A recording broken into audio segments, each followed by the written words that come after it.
Sa first part ng code, dito natin makikita ang include IOStream at using namespace std. Nilagay natin ang include IOStream para magamit natin ang cout at cin. Yan yung ginagamit sa pag-print at pagkuha ng input. Using namespace std naman, para hindi natin kailangang insulat ang std sa bawat cout o cin. Int main, dito nagsisimula tumatakbo ang program. Lahat ng nasa loob ng main ay siyang pinapatakbo nito. String food, gumamit ako ng arrays dito para sa mga pangalan ng pagkain. Sa price, gumamit din ako ng arrays para sa presyo ng bawat isa. May dalawa din akong variables na ginamit. Yung isa, choice, para sa pagpili ng user. Yung isa naman, quantity, para sa dami ng orders.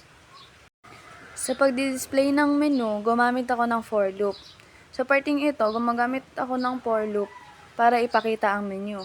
I naman ay nagsisimula sa 0 at aabot ng 4. Total ng 5 items.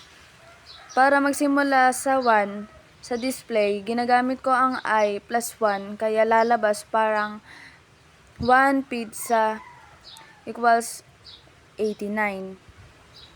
Sa part na ito, ang pagkuha ng input mula sa user. Cout, choice 1 to 5. Cin, choice. Cout, how many. Cin, quantity, kung ilan orders ang kukunin mo. Hihingi tayo ng input mula sa user. Una, kung anong food item ang gusto niya. Pipili siya mula 1 hanggang 5. Pangalawa, kung ilang piraso ang gusto niyang orderin. Maglalagay siya kung 2, 3, o 4 ang order niya. Dito sa part na to, ang pag-compute ng total.